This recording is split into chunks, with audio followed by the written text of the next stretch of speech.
शासनपति भगवान महावीर स्वामी की।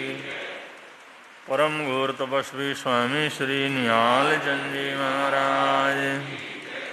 परम सरलात्मा दादा गुरुदेव श्री खूब चंद जी महाराज।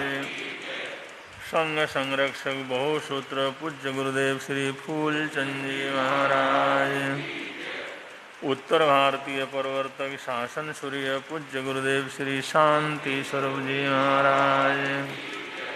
श्रवण संघीय सलाहकार श्रवण संघीय भीष्म पितामह राज ऋषि पूज्य गुरुदेव श्री सोमती प्रकाश जी महाराज की जय।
ऋषभदेव भगवान जो इस दुनिया के सबसे पहले वैज्ञानिक थे, भगवान ऋषभदेव थे जिन्होंने सर्वप्रथम कृषि विज्ञान जो है दुनिया को बतलाया। भाई कृषि कैसे की जाती है, किस तरह से करना चाहिए। भगवान ऋषभदेव से पहले कोई भी खेती करना नहीं जानता था, कोई भी हल जोतना नहीं जानता था, कोई भी बीज बो करके कुछ उगाना नहीं जानता था। पूरी तरह से प्रकृति के ऊपर डिपेंड रहते थे लोग। भगवान ऋषभदेव ने सबसे पहले कृषि विज्ञान को प्रारंभ किया और इसके लिए उसको हम सबसे पहले वैज्ञानिक मानते हैं। सबसे पहले वो ऊर्जा वैज्ञानिक हुए। भगवान ऋषभदेव से पहले कहीं पर भी अग्नि प्रज्वलित करने की जरूरत भी नहीं पड़ती थी और किसी को आता भी नहीं था। न कोई प्रयोग करता था, न किसी को पकाता था। अग्नि का कोई किसी को ज्ञान नहीं था। तो भगवान ऋषभदेव जिस समय दीक्षा से पूर्व जब राजकुमार के रूप में थे, फिर राजा के रूप में बने, तभी उन्होंने तत्कालीन तमाम समाज को अब जैसे अनाज तो बनाने सिखाया, कृषि विज्ञान तो दिया, लेकिन अनाज अब वैसे तो खाए नहीं जाता। कोई अनाज खाए भी जाता है, कोई जो कड़वा होता है, कोई इतना कठोर होता है, तो भाई इसको किस तरह से इसका प्रयोग करना है। तो उन्होंने ऊर्जा विज्ञान को प्रारंभ किया। ऊर्जा विज्ञान का मतलब अग्नि प्रज्वलित करने का ज्ञान दिया। भगवान ऋषभदेव से पहले दुनिया में किसी को भी अग्नि का प्रयोग उसको आता नहीं था। न अग्नि उत्पन्न करना आता था, न उसको जलाना आता था, न उसका कोई उपयोग करना आता था। और ये ऊर्जा विज्ञान को शुरू करने वाले ये भी भगवान ऋषभदेव हुए। इसलिए पहले वो राजा हुए, पहले वो सारी संस्कृति को प्रारंभ करने वाले हुए, सारी कलाओं को प्रारंभ करने वाले हुए, कलाचार्य जिनको कहते हैं। और 100 प्रकार के शिल्प कर्म को उन्होंने प्रारंभ किया। वही सब कुछ आज भी चल रहा है, इतने वर्षों के बाद भी चल रहा है, इतने सदियों के बाद भी वही चल रहा है। इसलिए सबसे पहले वैज्ञानिक, सबसे पहले खोजकर्ता और सबसे पहले वैज्ञानिक सुविधा जिन्होंने दुनिया को दी वो थे भगवान ऋषभदेव। उससे पहले न किसी को घर बनाने आता था, न मकान बनाने आता था, न कृषि करना आता था, न जो अग्नि का प्रयोग करना जानते थे। कोई ज्ञान उनको इस प्रकार का नहीं था। ये सारी सभ्यता को जो प्रारंभ किया तो भगवान ऋषभदेव ने, भगवान आदिनाथ ने दिया। इसलिए उनके प्रति श्रद्धा रखना, सुबह उठ करके उनके प्रति धन्यवाद का भाव रखना, आभार प्रकट करना, ये प्रत्येक व्यक्ति का, प्रत्येक मनुष्य का, प्रत्येक नागरिक का अपना कर्तव्य होता है। लेकिन अब प्रत्येक का तो क्या होता, अपने जैन लोग भी सुबह उठ करके भगवान ऋषभदेव को याद करते नहीं, उनके प्रति सद्भावना प्रकट करते नहीं, आभार प्रकट करते नहीं, इन सब के लिए उनको धन्यवाद देते नहीं है, उनका स्मरण करते नहीं है। एक जैन होकर के नहीं करेगा तो दूसरा कौन करेगा। इसलिए कम से कम आप लोग जानते हैं तो ये चीज़ जरूर करें और अपने घर में, अपने परिवार में, अपने अड़ोस पड़ोस में, अपने दुकान में, मकान में आने वाले जो ग्राहक वगैरह हैं उनमें कभी वैसे गपशप करने का मौका लगे तो जरूर इन तथ्यों का जिक्र करना चाहिए, ये कहना चाहिए। और ऐसा कहना ये भी भगवान की भक्ति क्या करती होती है, उसी भक्ति की आप लोग आराधना कर रहे हैं। भगवान ऋषभदेव के सम्मान में जो भक्तांबर स्तोत्र है, उस भक्तांबर स्तोत्र का 27वां ये जो है श्लोक, इसका जो है आज उसकी साधना संपन्न हो रही है, जिसमें सामूहिक रूप से आप लोग भाग ले रहे हैं। और ये श्लोक उपसर्गों को शांत करने वाला है। उपसर्ग का मतलब 2 चीज़ होते हैं। हमारे को जो तकलीफ होती है, दर्द होती है, वेदना होती है, वो 2 तरह से होते हैं। एक तो कर्मोदय से जैसे दुख के रूप में होता है और दूसरा उपसर्ग के रूप में होता है।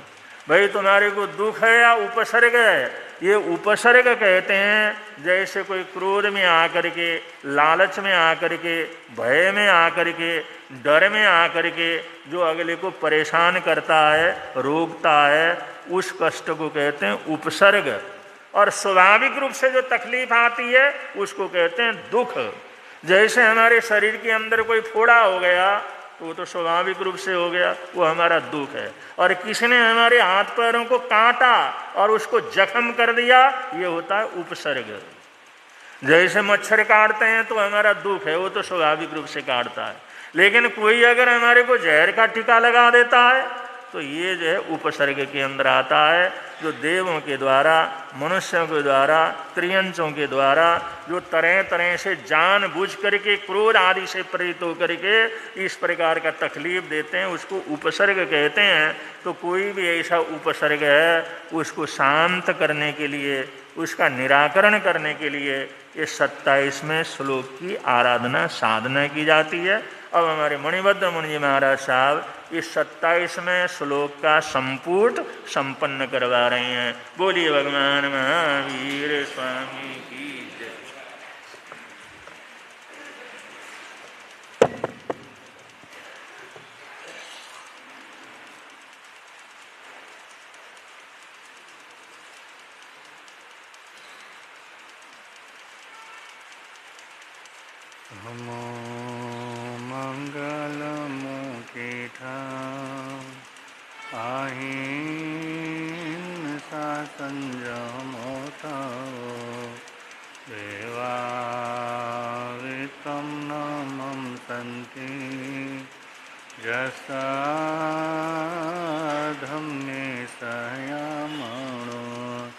दुनिया के चराचर जीवों पर कर्मों ने जा छाया है। क्या साधुग्रस्त क्या बाल वृद्ध बस कोई न अति शुभ कर्मों के आने से संतों का समागम मिलता। जिन वाणी श्रवण करने से दुख जन्म मरण का मिटता है। समय नदी की धार की जिसमें सब बह है। समय बड़ा तूफान प्रबल पर्वत झुक अक्सर दुनिया के लोग समय में चक्कर खाया कर, लेकिन कुछ ऐसे होते जो इतिहास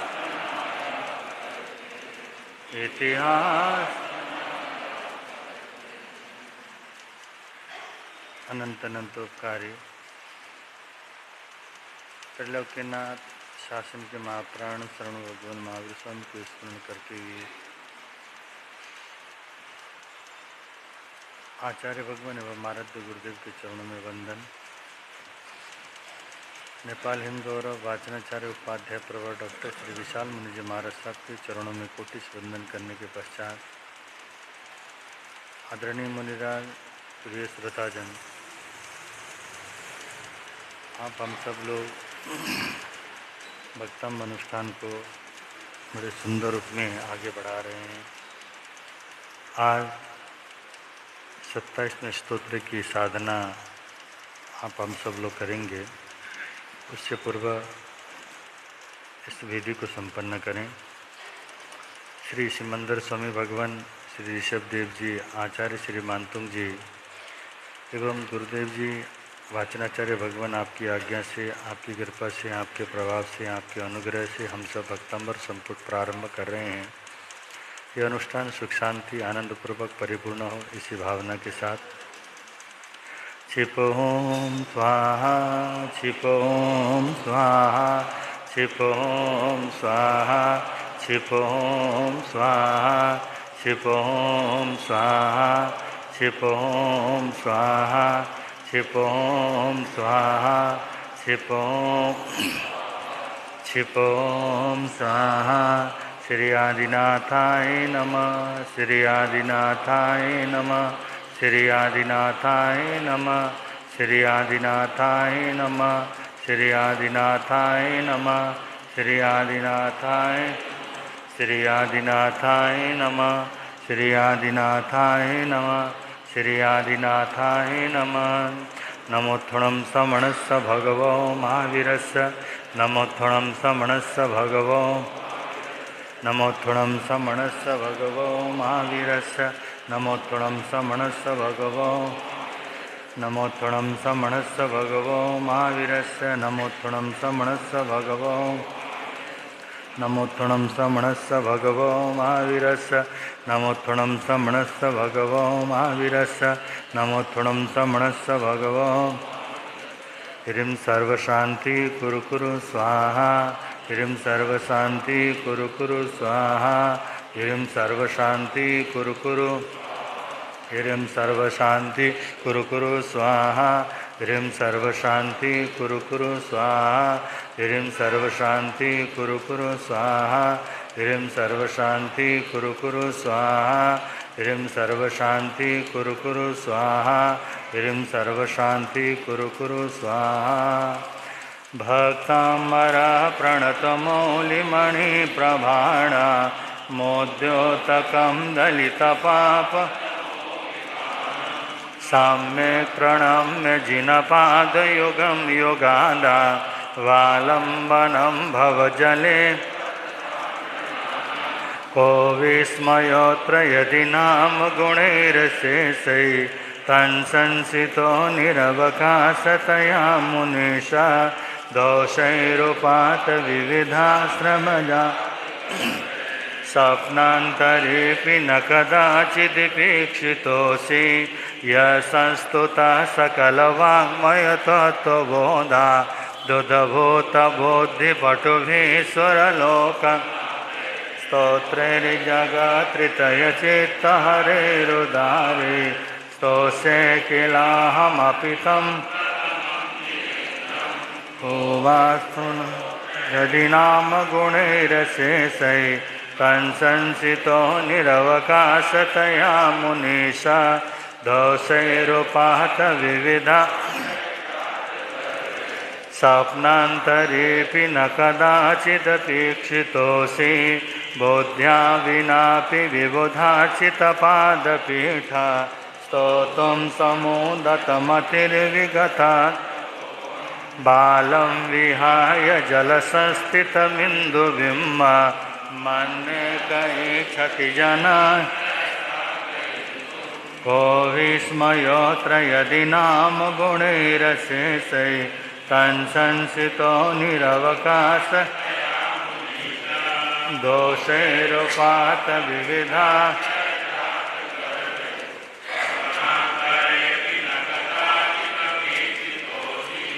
वक्तुं गुणान् गुणसमुद्रशशाङ्ककान्ता कस्ते क्षिमासुरगुरो प्रतिमोऽपि बोध्या कल्पान्तकालपवनोदतनक्र को वा तरितुमलमम्भुनिदिम्बुजाभ्या को विस्मयोऽत्र यदि नाम गुणैरशेषै कंसंसितो निरवकाशतया दोषैरुपात विविधाश्रयजातगर्वै स्वप्नान्तरेऽपि न कदा सोऽहं तथापि तव भक्तिवशान्मुनीसा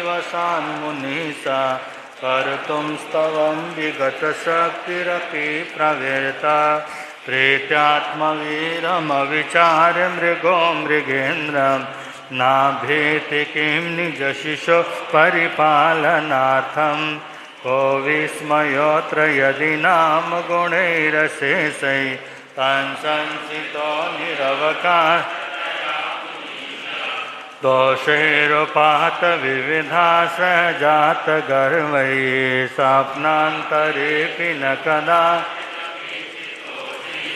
अल्पश्रुतं श्रुतवतां परिहासधामा त्वद्भक्तिरेव मुकरी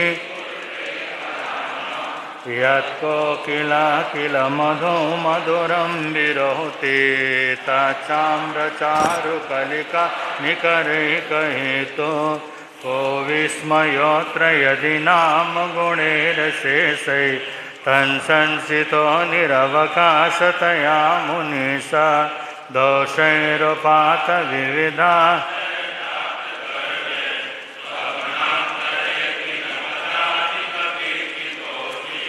त्वसंस्तवेन भवसंस्ततिसन्निबद्धा पापं क्षणाक्षयमुपैति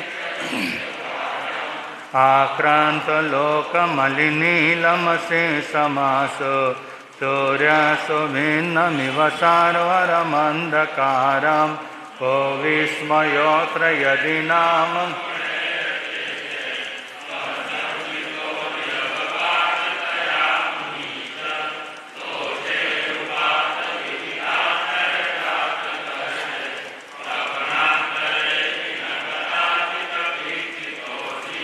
मतवेति नाथ तव संस्तवनं महेदा मारभ्यते तनुधियापि तव प्रभावान् चेतो हरिषति सता नलिनी दलेषु मुक्ता फलादुतिमुपैति को विस्मयोऽत्र यदि नाम गुणैर तन्संसितो निरवकाशतया मुनिषा दोषैरुपात विविधा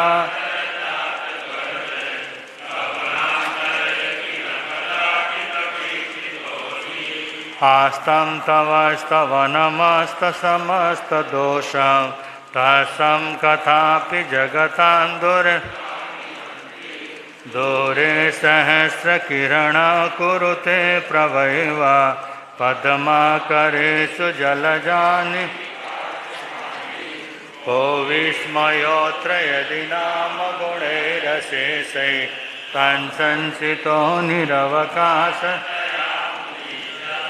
दोषैरुपात विविधाश्रयजातगर्वै स्वप्ना नाकद्भुतं भुवनभूषणभूतनाथ भूतैर्गुणैर्भुवि भवन् तुल्या भवन्ति भवतो ननु तेन किं वा भूत्याश्रितं येय को विस्मयोऽत्र यदि नाम गुणैर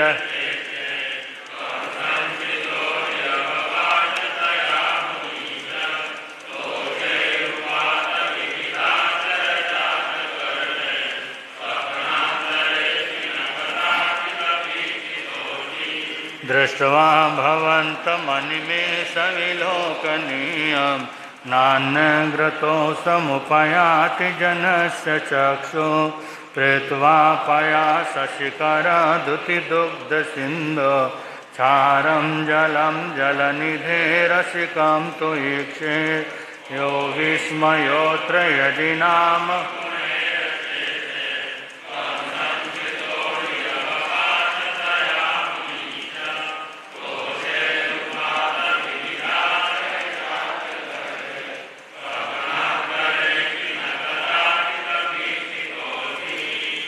शान्तरागरुचिः परमाणुविश्वं निर्मापितास्त्रिभुवनैकललामभूत तावन्त एव खलु ते पिण्ड्यं पृथिव्य यत्ते समानमपरं को विस्मयोऽत्र यदि नाम गुणैरशेषै तन्संसितो निरवकाशतया दोषैरुपात विविधाश्रयजातगर्वै स्वप्नान्तरेऽपि न कदा वक्तुं क्वते सुरनरोरहनेत्रहारी निशेषनिर्जितजगत्कृतयोपमानं बिम्बं कलङ्कमलिनं यद्वासरे भवति पाण्डुपलाशकल्पं को विस्मयोऽत्र यदि नाम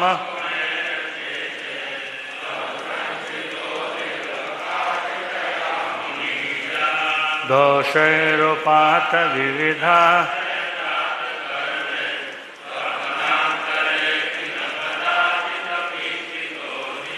संपूर्णमंडल शशांक कला कलाप सौम्रागुणास्त्रिभुवनं तव लंघयन्ति ये संसितास्त्रिजगदीश्वरनाथमेकं कस्तान्निवारयति सन् को विस्मयोऽत्र यदि नाम गुणैरशेषै तन्संसितो निरवकाश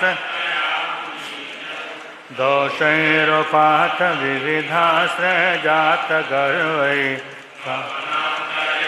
न कदाचिदपीक्षितोऽसि चित्रं किमात्र यदि ते त्रिदशाङ्गनाभि नेतं मनागपि मनो न कल्पान्तकालमरुता चलिताचलेन हेमन्दराद्रिशिखरम् विस्मयोऽत्र यदि नाम गुणैरशेषै तन्संसितो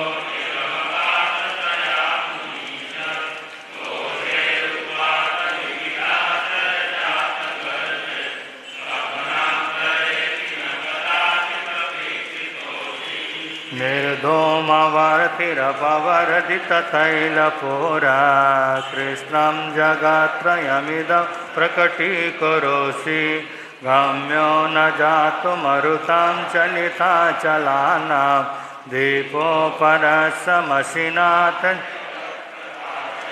को विस्मयोऽत्र यदि नाम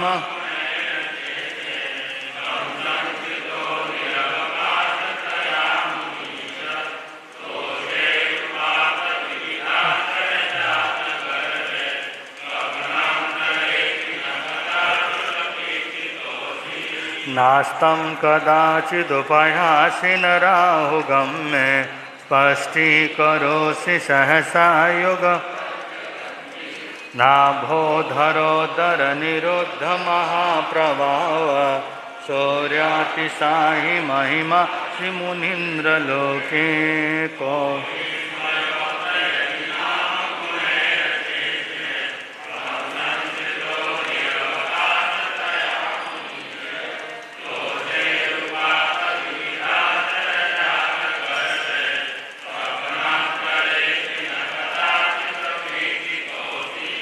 नित्योदयं दलितमोहमहन्धकारं गम्यं न राहुवदनसनवारिदानां विव्राजते तव मुखाब्ज विद्योतया जगत्पूर्वशशाङ्कबिम्बं को विस्मयोऽत्र यदि नाम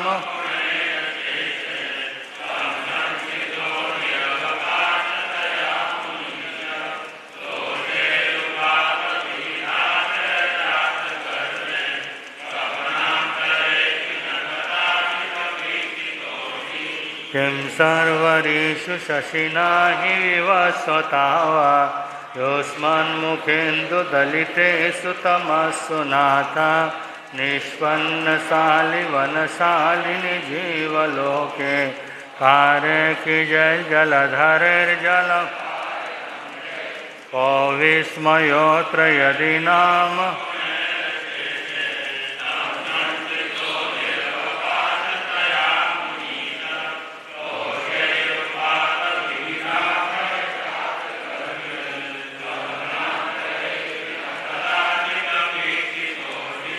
ज्ञानं यथा त्वयि विभाति कृतावकाशं नैवं तथा हरिहरादिषु नायकेषु तेजस्पुणं मणिषु याति यथा महत्तं नैवं तु काचशकले किरणाकुलेऽपि को विस्मयोऽत्र यदि नाम गुणैर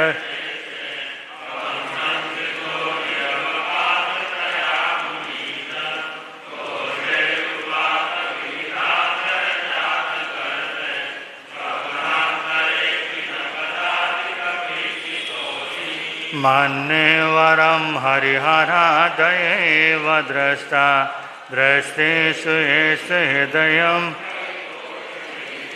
किं वीक्षितेन भवता भुवि येन नान्ये कश्चिन्मनोहरति नाथ भवान्तरेऽपि को विस्मयोऽत्र यदि नाम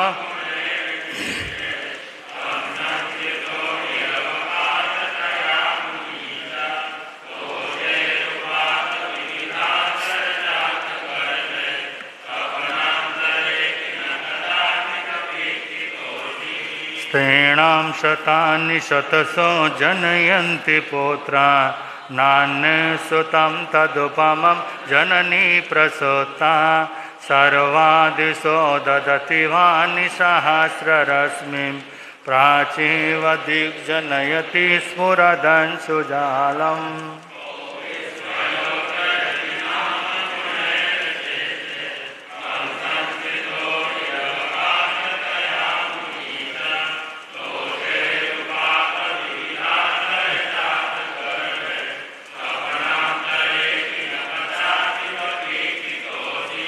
त्वामहमनन्ति मुनया परमं पुमांसमादित्यवर्णममलं तमसा त्वामेव सम्यगुपलभ्य जयन्ति मृत्युं नान्ये शिवा शिवपदस्य मुनीन्द्रपन्था को विस्मय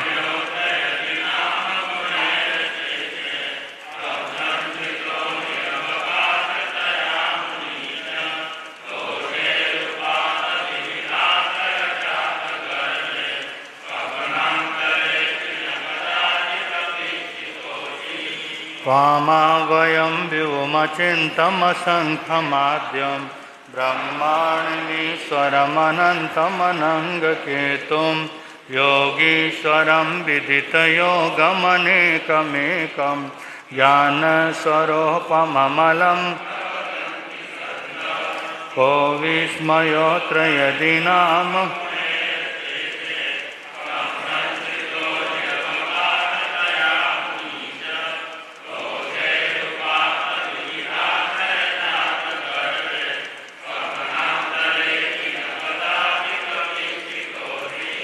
बोध्यास्त्वमेव विबुधा चित्तबुद्धिबोधा तंशङ्करोऽसि भुवनात्रयशङ्करात्मा धातासि धीरशिवमार्गविधिविधानात् व्यक्तं तमेव भगवन् पुरुषोत्तमोऽसि को विस्मयोऽत्र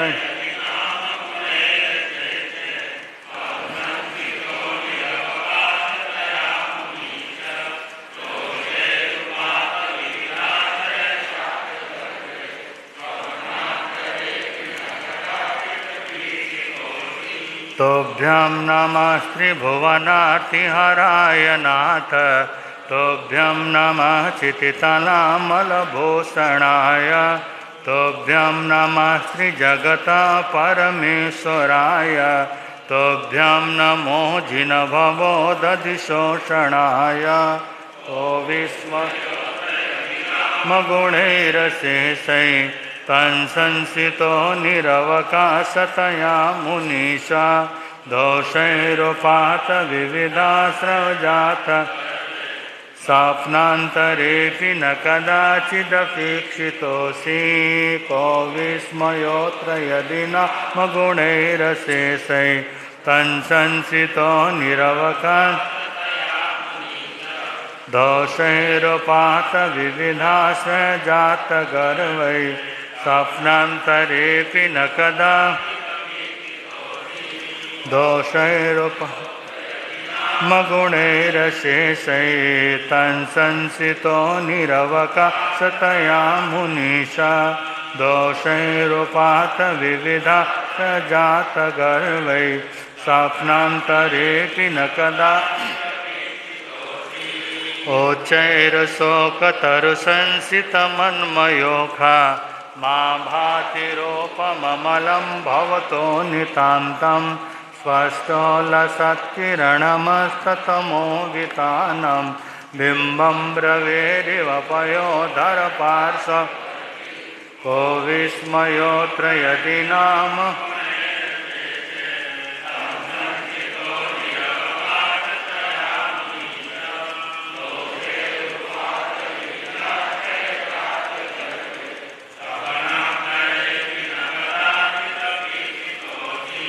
सिंहासने मणिमयो खशिखा विचित्रे विराजते तव वपु कनकावधातं बिम्बं वियद्विलसदां सुलतान्विताना तुङ्गोदयाद्रिशिरसीव को विस्मयोऽत्र यदि नाम गुणैरशेषे तन्सन्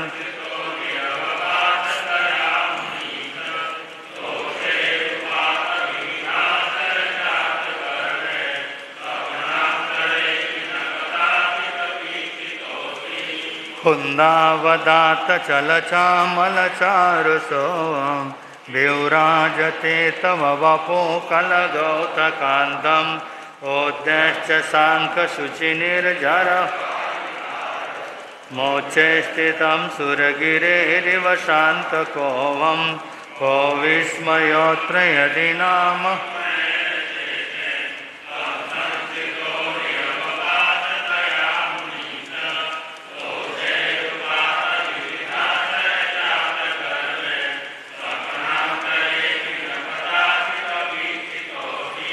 छत्रात्रयं तव विभाति शशाङ्ककान्ता मोक्षे स्थितं स्थगितभानु मोक्ताफला प्रकरजालविविर्दसोऽहं प्रख्यात्मयात्रिजगता परमेश्वरतं को विस्मयोऽत्र यदि नाम तन्संसितो निरवकाश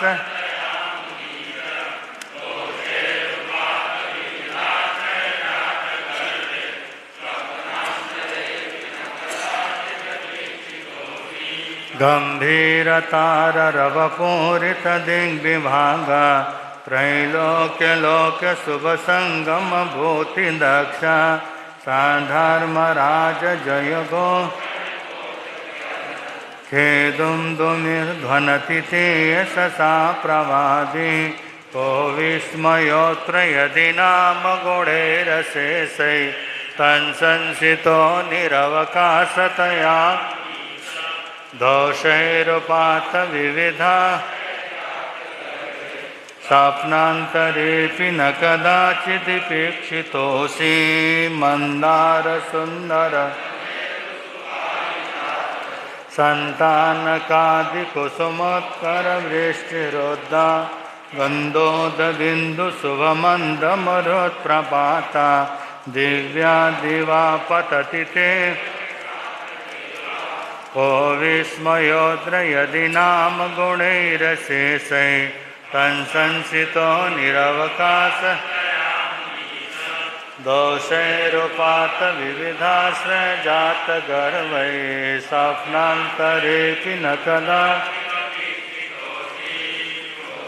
प्रभाबलय भूरिविभाविभोस्ते लोक्यात्रयं द्युतिमतां द्युतिमाक्षिपन्ति प्रदद्दिवाकरनिरतरभूरिसङ्ख्या दीप्त्या ज्वया तपिनिशामपि सौम्य सौम्यं को विस्मयोऽत्र यदि नाम गुणैर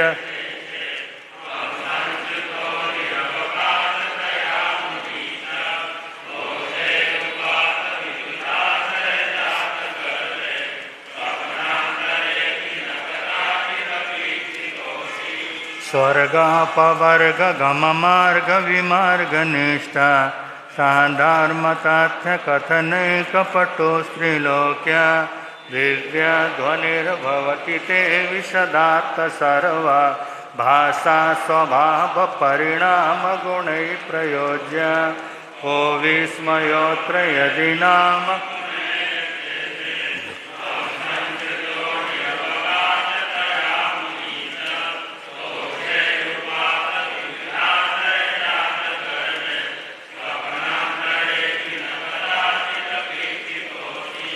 मुनीन्द्र हेम नवपङ्कजपुञ्जकान्ति पल्योल्लसन्नकमयूखशिखाभिरामो पादौ पदानि तव यत्र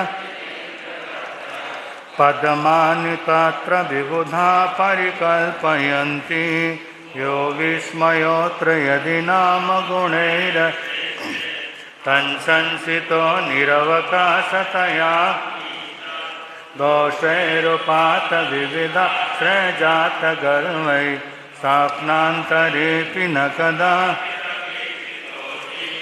एथ्यं यथा तव विभूतिरभुर्जिनेन्द्र धर्मोपदेशनविधौ न तथा यादृक्प्रवादिनकृता प्रहतान्धकार तादृक्कुतो ग्रहगणस्य विकासिनोऽपि को विस्मयोऽत्र यदि नाम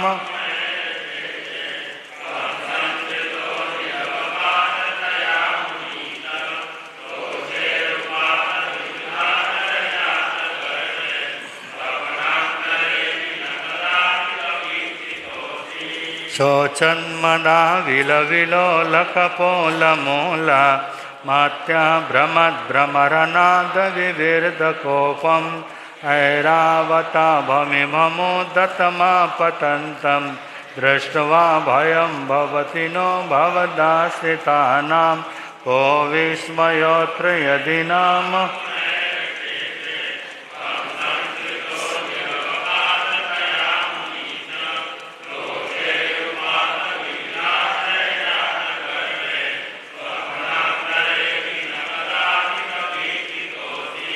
भिन्ने भकुम्भगलदुज्ज्वलशोणिताक्ता मोक्ता फला प्रकरभूषितभूमिभागा बद्ध्यक्रमाक्रमगतं हरिणादि नाक्रामति क्रमयुगा ओ विस्मयोऽत्र यदि नाम गुणैर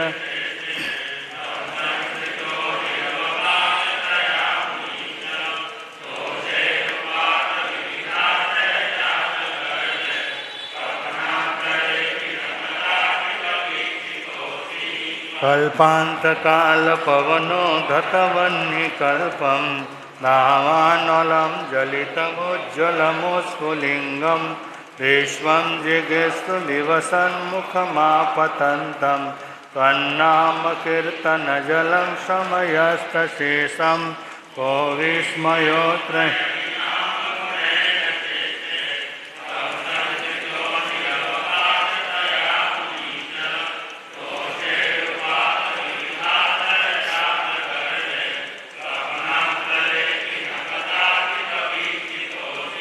रक्तेक्षणं समदकोकिलकण्ठनीलं क्रोधोदतं फणिदमुद् आक्रामति क्रमयुगेन निरस्य सङ्ख्यास्त्वन्नामनागदमनि हृदयं सपुंसा को विस्मयोऽत्र यदि नाम तन्संसितो निरवकाशतया मुनीषा दोषैरुपात विविधाश्रयजात स्वप्नान्तरेऽपि न कदा वल्गतुरङ्गगजगर्जितभीमनादा माजौ बलं बलवताम् ओद्यद्दिवाकरनिरन्त युवासु विदामुपैति को विस्मयोऽत्र यदि नाम गुणैर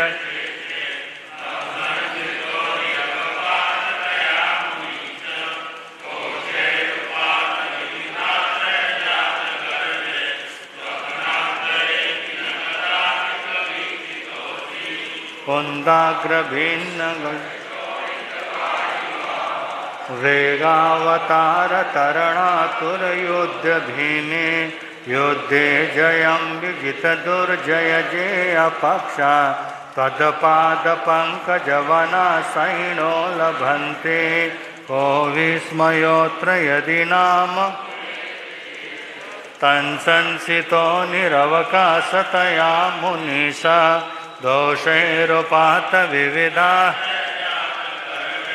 स्वप्नान्तरेऽपि न कदाचिदपेक्षितोऽसि अम्भोनिदो सुवितभीषणनक्र पाठीनपीठभयदोल्लणबाणवाग्नौ रङ्गत्तरङ्गशिखर स्थितया न पात्रा त्रासं विहाय भवतः स्मरणा भद्रन्ति।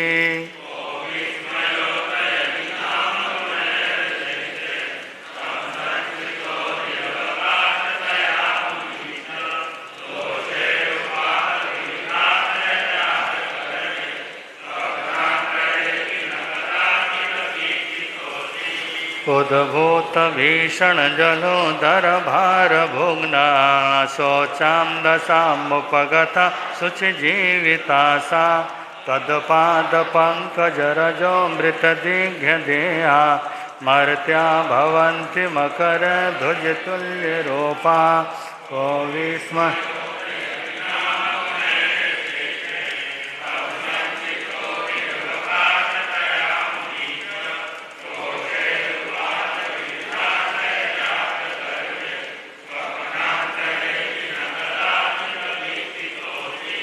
आपादकण्ठमरुशृङ्खलवेष्टिताङ्गा गाढं विहे निगृष्टकोटिनिगृष्टजङ्गा त्वन्नाममन्त्रमनिशं मनुजा स्मरन्त सद्य स्वयं विगतवन्दवया को विस्मयोऽत्र यदि नाम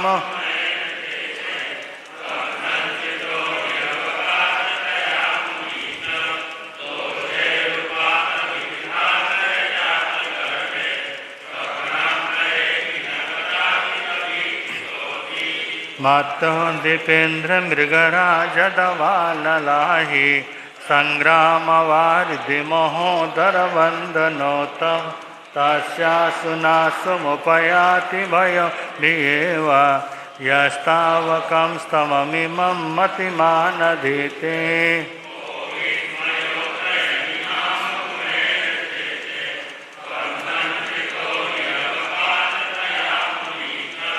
दोषैरुपातवीदा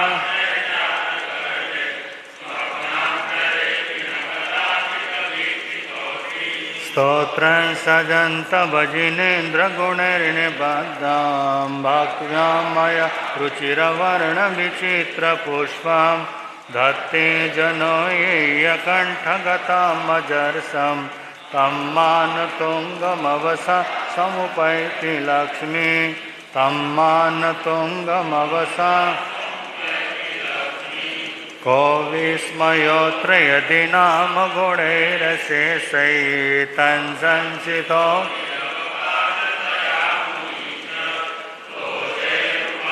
विविधाश्रय जातगर्वै स्वप्नान्तरेति न कदा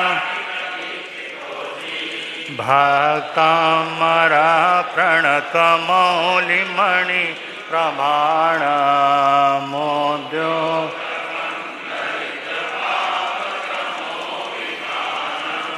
सम्यक् प्रणम्य जिनपादयुगं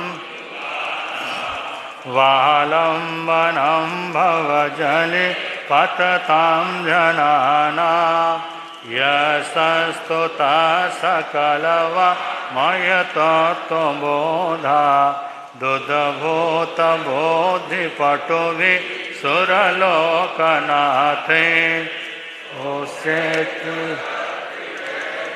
तहरे रोदारे स्तोष्ये किलाहमपि तं प्रथमं जिनेन्द्रं स्तोष्ये किलाहमपि तं प्रथमं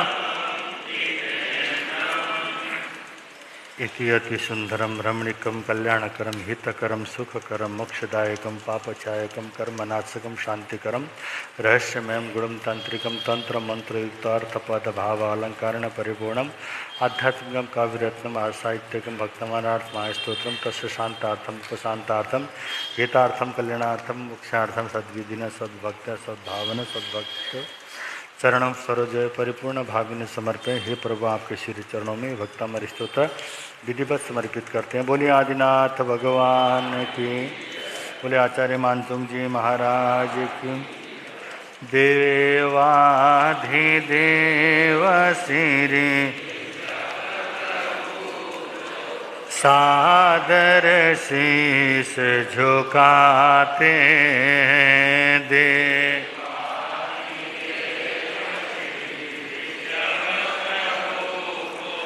सादर शीस झुकाते हैं।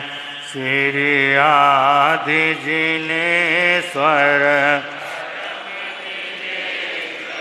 जगदीश्वर गुण गाते हैं। श्री आदि जी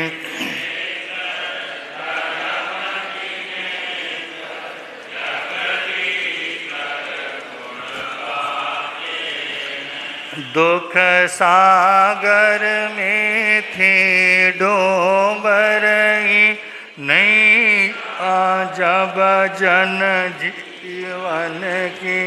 दुख सागर नहीं जब जन जीवन की। पीयूष वर्षिनी वाणी से हरि सकल व्याधि दुखियातन के।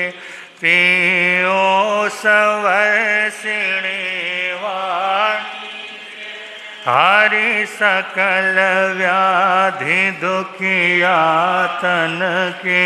अमृत सागर जग उद्धारक को सदा सुमन चढ़ाते हैं।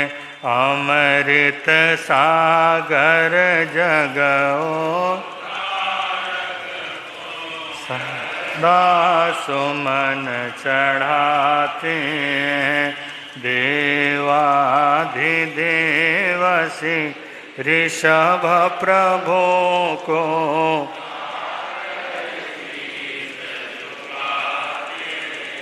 श्री आदि जिनेश्वर धर्म दे गाते हैं। आचार्य मानतुन के द्वारा जिस स्तोत्र की रचना हुई और जिस स्तोत्र को बड़े श्रद्धा और भक्ति के साथ आप और हम सब लोग इसका स्मरण कर रहे हैं, अनुष्ठान में भाग ले रहे हैं, तो आचार्य मानतुन अपनी आराध्य की भक्ति में तल्लीनता के साथ भाव विभोर होकर अपनी भावनाओं को प्रस्तुत कर रहे हैं। इस 27वें पद में आचार्य मानतुंग अपने आराध्य के लिए फरमाते हैं, जग में जितने गुण थे भगवन सबने तुम में किया निवास। अवगुण रहते सदा घमंड में आते नहीं तुम्हारे पास। क्योंकि जग के अन्य देवों ने उनको अपना रखा है। पर दोषों से रहित आपने गुण का ही रस चखा है। हे महामुनीश्वर, विश्व के संपूर्ण सद्गुणों ने आप में आश्रय पाया है। जितने भी सद्गुण हैं उस सब के सब सद्गुणों ने आपकी शरणा ली है। अतएव दोषों को आप में जरा भी कोई स्थान नहीं है। बहुत बार आपके पास दोषों का आगमन होता है। अब जब दोषों का आपके पास आगमन हुआ और आपके साथ वो रहना शुरू कर देते हैं, जब आपने उन दोषों का कोई सत्कार नहीं किया, उनका सम्मान नहीं किया, उनकी उपेक्षा कर दी, तब दोषों के मन में भाव आया, ये तो हमें पूछता नहीं, तो अन्य किसी देवताओं की शरण में जाने का उनका भाव बना और संसार के अन्य जितने भी देव हैं वो किस तरह के देव हैं, जरा सा उनकी प्रशंसा कर दो, स्तुति कर दो तो प्रसन्न हो जाते हैं, और उन देवों का अगर थोड़ा सा अपमान हो जाए तो हमको दुख देते हैं, कष्ट देते हैं। तो ऐसे देवों की शरण में संपूर्ण दोषों ने जाकर के आश्रय लिया, और आपके पास तो मात्र गुण ही गुणों का क्या हुआ, समूह और भंडार भरा रहा। और है भी अरिहंत जो प्रभु हैं, राग द्वेष से रहित हैं, उनके लिए कोई अपना नहीं, कोई पराया नहीं।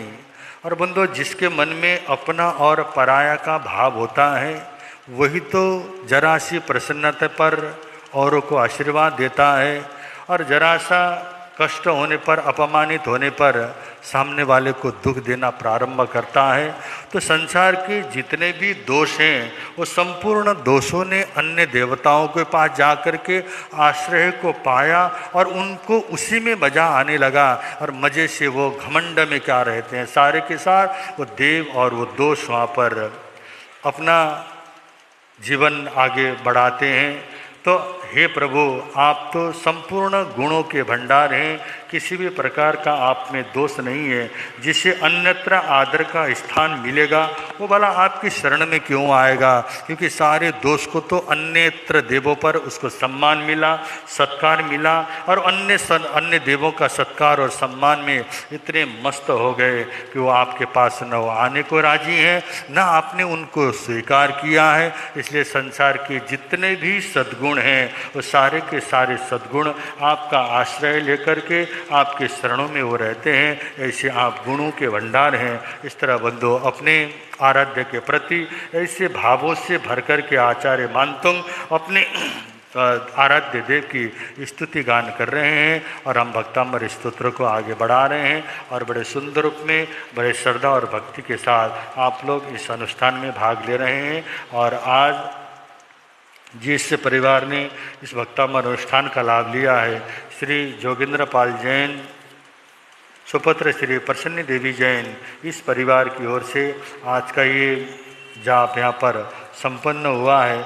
और मैं आग्रह करूँगा श्री जोगिंद्र पाल जैन वो आगे आएँ, और आगे आकर के आज के इस भक्तामर अनुष्ठान के प्रसाद को ग्रहण कर लें। जोड़े सहित आगे आए, और आज वाचनाचार्य भगवान के हाथों से वो प्रसाद ग्रहण कर रहे हैं।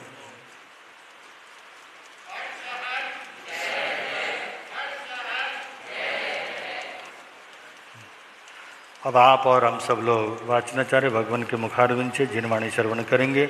बल शरण भगवान महावीर स्वामी की।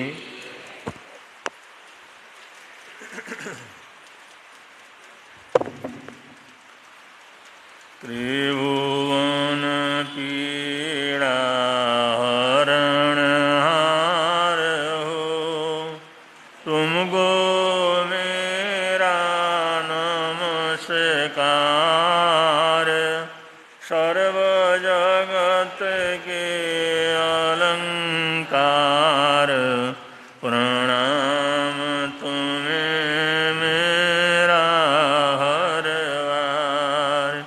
तीन जगत के नाथ आपके चरणों में जाऊं बलिहार। भवसागर के शोषण करता, तुमको वंदन बारंबार। भवसागर के शोषण करता, तुमको वंदन बारंबार।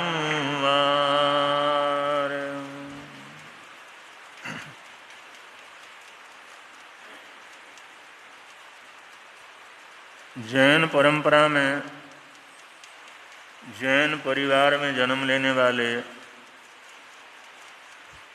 एक विश्व प्रसिद्ध विचारक, तो इस दुनिया के सबसे बड़े धर्म के टीकाकार हुए, जिन्होंने संपूर्ण दुनिया के धर्मों के धर्म ग्रंथों की टीकाएं लिखी, उसके ऊपर बोला। ऐसे अपने समय के महाविद्वान आचार्य हुए हैं जिनको हम आचार्य रजनीश के नाम से जानते हैं। और आज सारी दुनिया ओशो के नाम से उनको जानती है। ओशो जो आचार्य रजनीश थे, वो आखिरी समय के अंदर पूना के अंदर रहे और वो ऐसे विचारक थे जिन्होंने दुनिया के सब धर्म की टीका की, उसका व्याख्या किया, उसका वर्णन किया। दुनिया में ऐसे दिमाग वाला आदमी मिलना संसार के अंदर बहुत दुर्लभ है। उन्होंने एक ग्रंथ लिखा है, पुस्तक लिखी है या उनके प्रवचनों का संकलन है, उसका नाम है महावीर या महाविनाश। ये ऐसी अद्भुत पुस्तक है।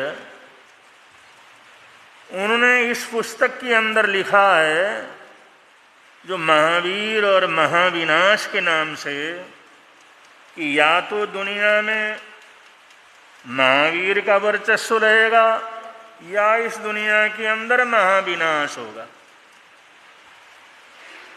अगर मनुष्य के जीवन में या तो महावीर जिंदा रहेगा या उसके जीवन के अंदर भी महाविनाश शुरू होगा।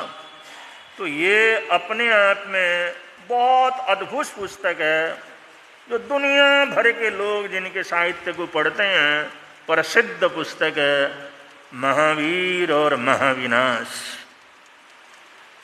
और आज आप लोग अनुभव कर रहे हैं जैसे जैसे महावीर का संदेश, महावीर का जो है उपदेश, उनका जो वैचारिक शक्ति है वो कम हो जाती है, तो कैसे दुनिया के अंदर महाविनाश प्रारंभ हो जाता है। इन दिनों पूरी दुनिया दो खेमों के अंदर बंट गई है। पूरी दुनिया के देश दो खेमों के अंदर बंट गए हैं। अगर ये युद्ध जल्दी जो है ख़त्म नहीं हुआ, अगर ये बढ़ता रहा तो ये तीसरा महायुद्ध भी हो सकता है। और कहीं किसी ने मन चले ने गुस्से में आकर के अगर परमाणु बम का प्रयोग कर दिया तो जैसे वहाँ आसपास के अंदर जल रहे हैं ऐसे सारी दुनिया भस्म होने की स्थिति के अंदर आएगी।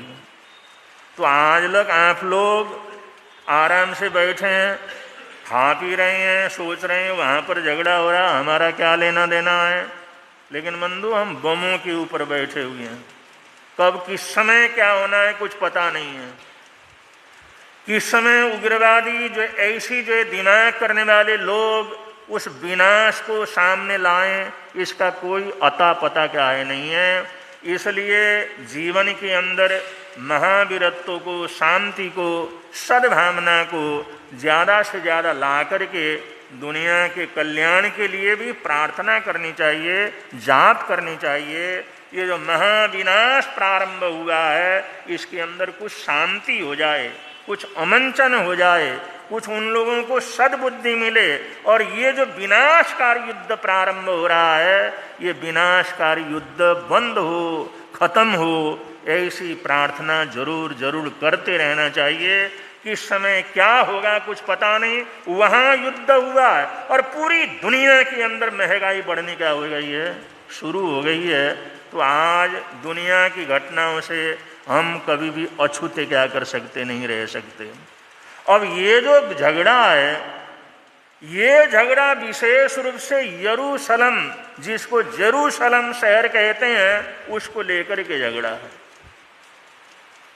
और ये झगड़ा आज का नहीं है, भगवान महावीर स्वामी के जन्म से 500 वर्ष पहले से चल रहा है।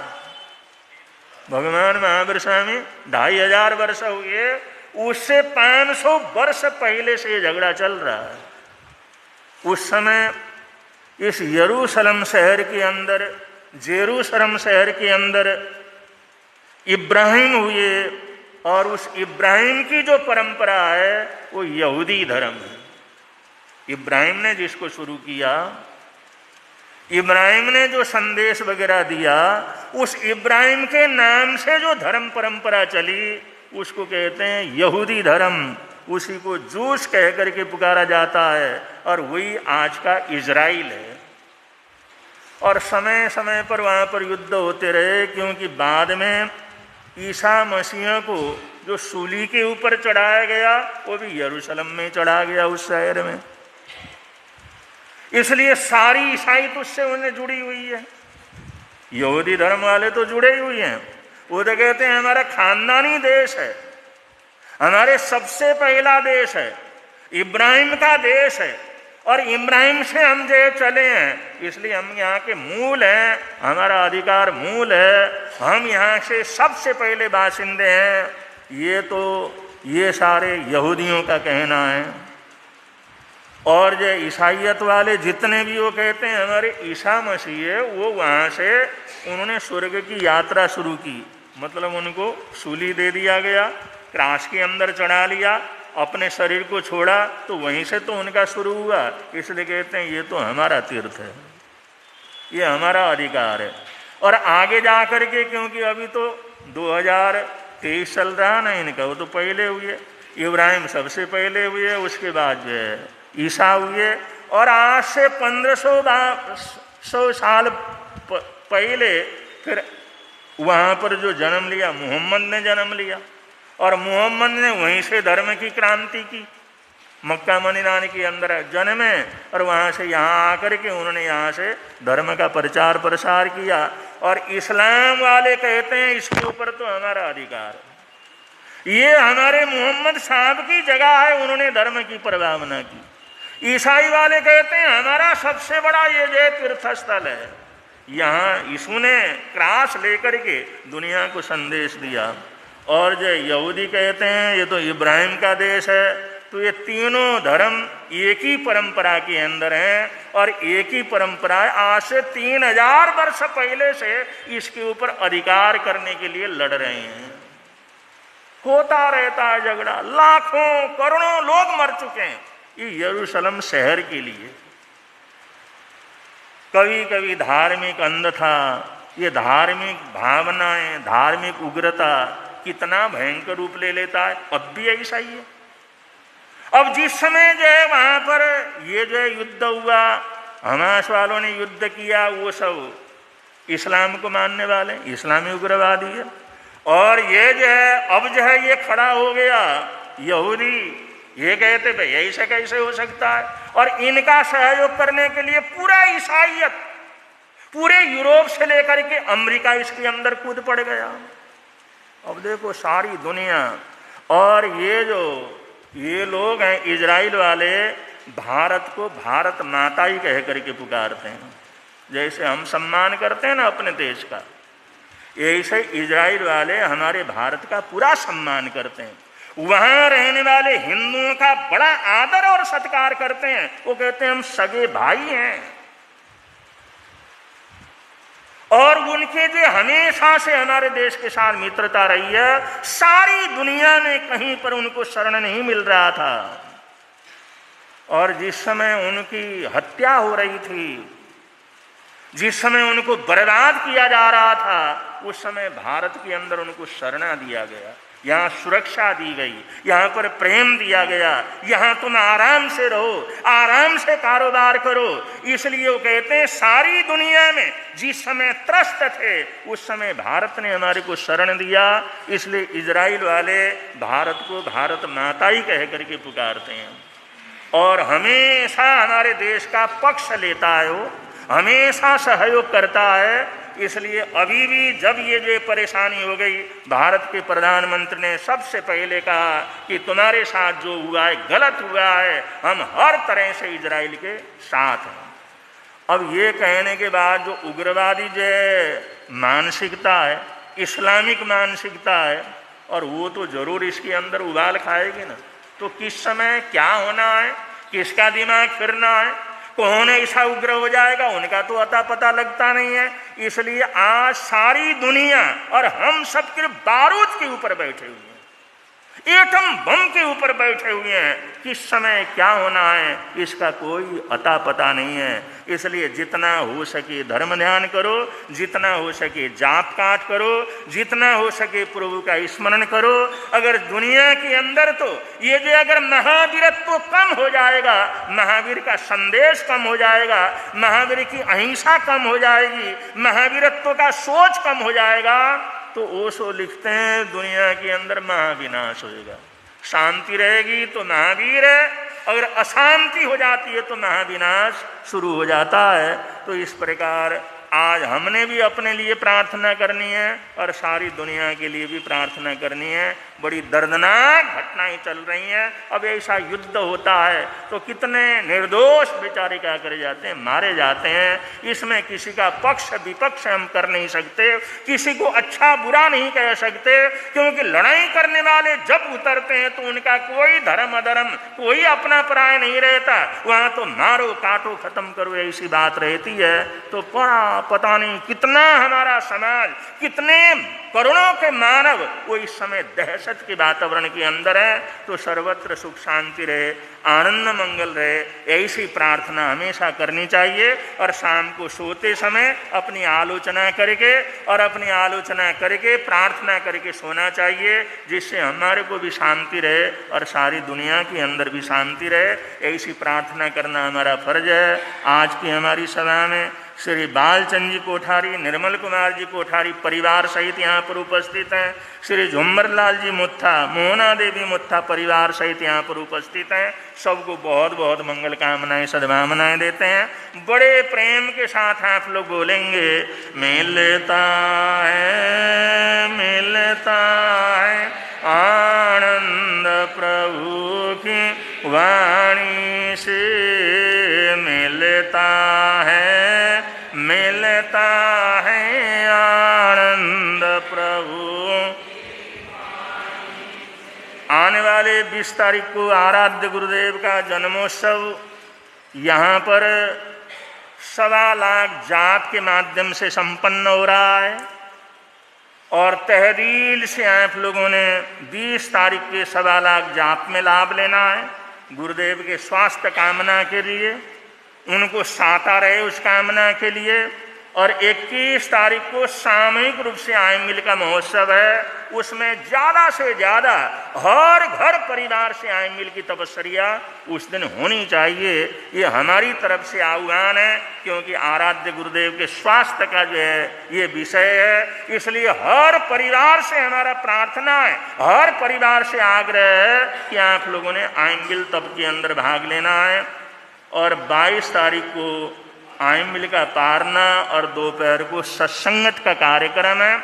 और 20 तारीख के 21 तारीख के आयमिल के लिए बहुत से भाई बहन जो गुरुदेव के प्रति भक्ति रखते हैं, जैन नगर या मेरठ से बाहर रहते हैं, वो लोग भी चाहते हैं तो ये लाभ हमारे को मिले। लेकिन हमारी भावना ऐसी है, आराध्य गुरुदेव की आयमिल का महोत्सव, ये आयमिल पारना धारणा का कार्यक्रम है, ये सब जैन नगर निवासियों को या मेरठ निवासियों को ही संपन्न कर लेना चाहिए।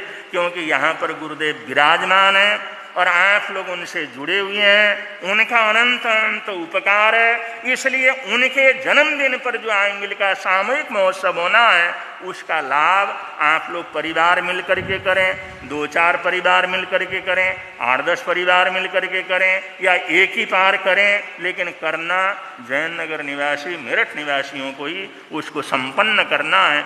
ऐसी हमारी हार्दिक भावना है। क्योंकि हमने गुरुदेव के जन्मदिन पर 8-8 हजार आयमिल, 7-7 हजार आयमिल, 6-6 हजार आयमिल करवाए हैं। लेकिन वहाँ पर भी बहुत लोगों का था भाई हम आकर के लाभ लेते हैं। गुरु महाराज कहते थे नहीं, जहाँ हम हैं इसी संघ को इसका लाभ मिलना चाहिए। ये कार्यक्रम कितना भी बड़ा रहा, लेकिन जहाँ पर गुरुदेव रहे उसी क्षेत्र का जो है आयमिल का महोत्सव रहा। इसलिए हमारी भी यही भावना है, गुरुदेव के जन्मोत्सव को अच्छी तरह से करना है, विशेष रूप से आयमिल की आराधना करके करना है।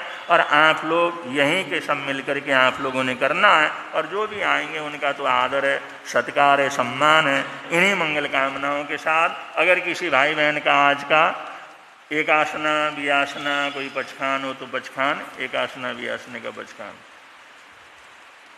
आपके मन धारण के अनुसार पचखान वो सरे। और ये जो पचखान करवाया जाता है, इसमें मन धारणा पचखान है, एक आसना वियासना। इसमें पूर्वसी करने वाले, नवकारसी करने वाले, नवकारसी उपरांत करने वाले, अब तक जिन्होंने मुंह के अंदर पानी नहीं डाला है वो लोग भी पचखान कर सकते हैं। कुछ न कुछ पचखान मन धारण के अनुसार करना ही चाहिए। जब हम मन धारणा पचखान करवा रहे हैं, कुछ भी आप मन के अंदर सोच करके भाइयों को, बहनों को, सबको करना चाहिए। पचखान करवाते हैं, एक आध दाई कोई बड़े मुश्किल से उठता है, फिर पचखान करवाने का क्या फ़ायदा हुआ? फिर हम सिर्फ अलग से तो नहीं करवा रहे हैं, सिर्फ एक आसना आइम्बिल का, हम तो ये करवा रहे हैं आपकी मन धारण के अनुसार। एक दिन 1 घंटे के मौन का पचखान कर लो, एक सब्जी छोड़ने का पचखान कर लो, उस दिन नमक न लेने का पचखान कर लो, उस दिन नमक ऊपर से न डलवाने का पचखान कर लो। अगर ये मैं अलग अलग पचखान करवाऊँ तो तुम्हारे को भागने की जरूरत हो जाएगी, पहले सब लोग उठ जाते हैं और हमारे को बहुत जल्दी छोड़ना पड़ता है। इसलिए मन धारणा के अनुसार करवाते हैं तो करीबन सभी लोगों को हाथ जोड़ना चाहिए। लगे तो सही कुछ न कुछ पचखान कर लेते हैं ये लोग, पचखान करवाते हैं, कोई भी हाथ नहीं जोड़ता। जब इतना खुला पचखान दे रहे हैं, दिन भर का एक सामायिक करने का हो, 1 घंटे का मौन का हो, एक चीज़ का छोड़ने का हो, एक सब्जी छोड़ने का हो, एकासना का हो, दियासना का हो, तियासना का हो, और कुछ न कुछ तो पचखान आप लोग मन के अंदर धारण कर सकते हैं। कल से आप लोगों ने भावना बनानी है, जब ये आखिरी शुरू हो जाएगा, जब मिलता है शुरू हो जाएगा, तो कुछ लोग तो उसी को मंगल पाठ लेकर के फटाफट निकल जाते हैं। तुम लोग जो रहते हो, तुम लोगों ने कम से कम सोचना है आज हमने क्या पचखान करना है, और ये पचखान होगा तो कम से कम सबका हाथ जुड़ना चाहिए, जिससे पचखान कराने में भी हमारे को खुशी मिले। अरे करते तो हैं कुछ न कुछ, देखने वालों को भी पता लगे, अरे भाई सब लोगों ने हाथ जोड़ा है तो कुछ न कुछ पचखान किया है। पचखान करना ये चरित्र के ऊपर आता है, तपस्या के अंदर आता है, इसलिए इस बात का सब लोगों को बड़ा गौर रखना चाहिए। अब संघ की तरफ से सूचनाएं हैं और सूचनाओं के बाद मंगल पाठ होगा। आज के उपवास का प्रत्याख्यान, जिन भाई बहनों का उपवास है, आज के उपवास का प्रत्याख्यान, आज का तैयार उपवास आपके मंदानी के अनुसार पचखान हो जाए। सुनते पड़ी क्यों त्याग बोसरे तपस्या करने वालों को, तपस्या करने वालों को, हाँ संघ की तरफ से सूचना है।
श्रीचत्तारिमङ्गलम् अर्यन्तामङ्गलं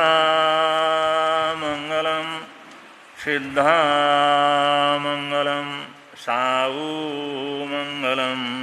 केवली पुनत्तो धम्मो मङ्गलं चत्तारिलोत्तम अर्यन्तालोत्तम सिद्धालोत्तम सावुलोत्तम केवली पुनत्तो धम्मो लोत्तमो चत्तारि शरणं पवज्जामि अर्हन्ते शरणं पवज्जामि सिद्धे शरणं पवज्जामि सावु शरणं पवज्जामि केवली पुनत्तं धम्मं शरणं पवज्जामि ये चार शरण दुख हरण जगत में और न शरण कोई होगा जो भव प्राणी करे आराधन उसका अजर अमर पद होगा उसका सदा ही